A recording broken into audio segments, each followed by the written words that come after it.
तुकाराम मुंढेंच्या आतापर्यंत 21 वर्षात 25 बदल्या झाल्या असल्या तरी यातले 4 ते 5 वर्ष त्यांना एकतर विना नियुक्ती बसून ठेवण्यात आलंय किंवा साईड पोस्टिंगला टाकलं गेलंय।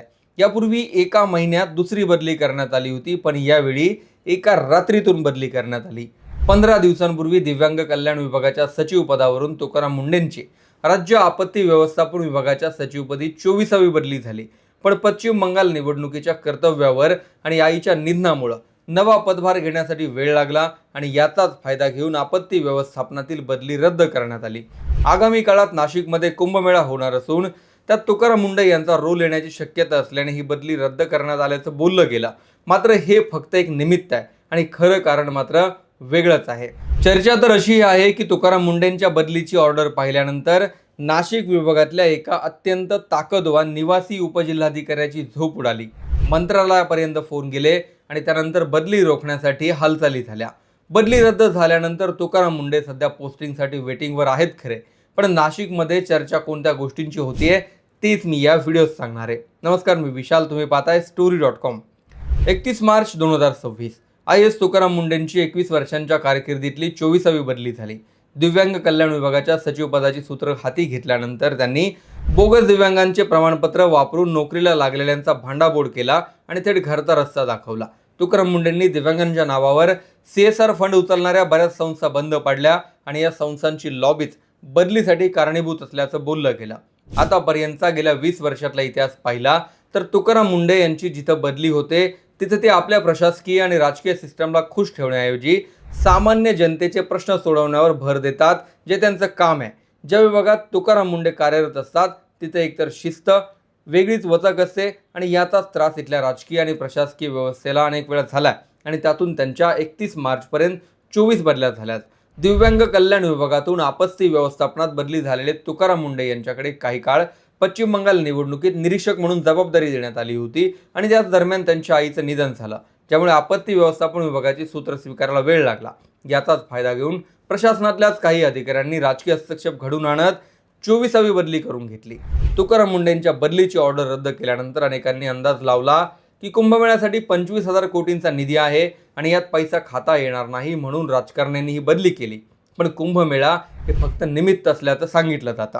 कुंभमेळ्यात आपत्ती व्यवस्थापनाची जबाबदारी तुकाराम मुंढेंवर होती आणि एखादी आपत्ती घडल्यानंतर त्यात मदत करणं एवढाच तुकाराम मुंढेंचा रोल राहणार होता। मग ही बदली का करण्यात आली हे समजून घेण्यासाठी नाशिक विभागातील आपत्ती व्यवस्थापनाशी संबंधित काही अधिकाऱ्यांशी आम्ही चर्चा केल्यानंतर अंदाज यायला लागला। खरं कारण नाशिक विभागातले एक ताकदवान निवासी उपजिल्हाधिकारी सांगितले जातात। गेल्या 4 वर्षात नाशिक विभागात वेगवेगळ्या आपत्तींसाठी विभागाने किती निधी मंजूर केला, किती वाटप झालं आणि त्यात किती पारदर्शकता होती याची आकडेवारी जर तुकाराम मुंढे यांनी काढली असती तर मोठी तफावत आढळण्याची शक्यता होती। तुकाराम मुंढे आपत्ती व्यवस्थापन विभागात सचिवपदी आले असते आणि त्यांनी कुंभमेळ्याच्या पार्श्वभूमीवर जिल्हाधिकाऱ्यांकडे एखादं पत्र पाठवून या संदर्भात माहिती मागवली असती तरी सगळी भांडाफोड होण्याची शक्यता होती। नाशिकमध्ये एक निवासी उपजिल्हाधिकारी अत्यंत ताकदवान आहेत आणि त्यांनाच तुकाराम मुंढे नको होते, म्हणून त्यांनी आपली संपूर्ण ताकद पणाला लावून राज्य आपत्ती व्यवस्थापन मंत्री गिरीश महाजन यांच्या मध्यस्थीने ही बदली रोखण्यासाठी प्रयत्न केल्याचं सांगितलं जातं। तसं पाहिलं तर मंत्री गिरीश महाजन हेच नाशिकमध्ये होणाऱ्या कुंभमेळ्याची संपूर्ण तयारी करतायत। नाशिकच्या पालकमंत्री पदावरून जेव्हा वाद झाला तेव्हा अधिकृतपणे त्यांच्याकडून पालकमंत्रीपद काढून घेण्यात आलं, तरीही नाशिकच्या संपूर्ण कुंभमेळ्याची जबाबदारी गिरीश महाजनांकडेच आहे। आधीच मोठ्या प्रमाणात वृक्षतोडीवरून वादंग निर्माण झालंय आणि त्यात पुन्हा आपत्ती व्यवस्थापनात तुकाराम मुंढे नावाची आपत्ती जर आली असती तर गिरीश महाजनच काय, पण नाशिकमधल्या कुठल्याही अधिकाऱ्याला किंवा नेत्याला याचं व्यवस्थापन करता आलं नसतं। कुंभमेळा आणि त्यातली आपत्ती व्यवस्थापन ही एक मोठी जबाबदारी असते। देशभरातून मोठ्या प्रमाणात भाविक एकत्र जमतात, त्यामुळे त्याचं नियोजन काटेकोरपणे होणं आवश्यक असतं। मागच्या वर्षी प्रयागराजमध्ये झालेल्या कुंभमेळ्यात चेंगराचेंगरीची घटना घडली होती आणि त्यानंतर कुंभमेळ्यावर मोठी टीकाही झाली। कुंभमेळ्याच्या उत्सवाला धार्मिक बाजू असल्याने अनेकांच्या आस्थेचा आणि श्रद्धेचा तो भाग असतो। अशा अत्यंत संवेदनशील उत्सवात तुकाराम मुंढेंसारख्या खमक्या अधिकाऱ्याकडे महत्त्वाची जबाबदारी असेल तर ती चांगलीच बाब असायला हवी। मात्र तिथे होणाऱ्या मोठ्या आर्थिक उलाढालीमुळे मुंढेंची बदली रद्द करण्यात आल्याची चर्चा नाशिकात आहे। खरं तर एखाद्या अधिकाऱ्याला आपल्या पूर्ण करिअरमध्ये काम करण्यासाठी साधारण 30 ते 35 वर्षे मिळतात। तुकाराम मुंढे यांनी आतापर्यंत 21 वर्ष जे काम केलंय त्यात अनेकांचे बाजार उठवलेत आणि घटनेला जे मान्य आहे तेच केलंय, पण इथल्या सिस्टमला ते न पटणार आहे। तुकाराम मुंढे यांच्या कारकिर्दीतले 21 वर्ष कधी साईड पोस्टिंगमध्ये गेलेत, तर कधी या शहरातून त्या शहरात बदली होण्यात गेलेत. या जाताच्या भीतीने कोणताही अधिकारी सहसा व्यवस्थेच्या विरोधात जात नाही आणि सोयीस्कर अशी व्यवस्थेचा भाग होऊन जातो. पण तुकाराम मुंढे हे त्यांच्या प्रशासकीय सेवेतला निम्म्यापेक्षा जास्त कालावधी फक्त बदल्यांमध्ये जात असला तरीही आजही या व्यवस्थेच्या विरोधात पाय रोवून उभा आहेत. एकदा तर तुकाराम मुंढे यांना वर्षभर घरी बसवून ठेवलं होतं.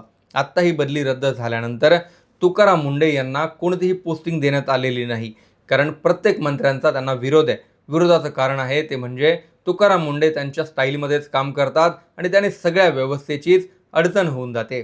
तुकाराम मुंढेंसारख्या अधिकाऱ्याला जर वर्षानुवर्ष असं साईड पोस्टिंगवर टाकून संपवलं जात असेल तर खरंच नवीन अधिकारी व्यवस्था बदलण्याचं धाडस करतील का, हा प्रश्न सामान्याने स्वतःलाच विचारण्याची आणि त्यावर उत्तर शोधण्याची ही वेळ आहे.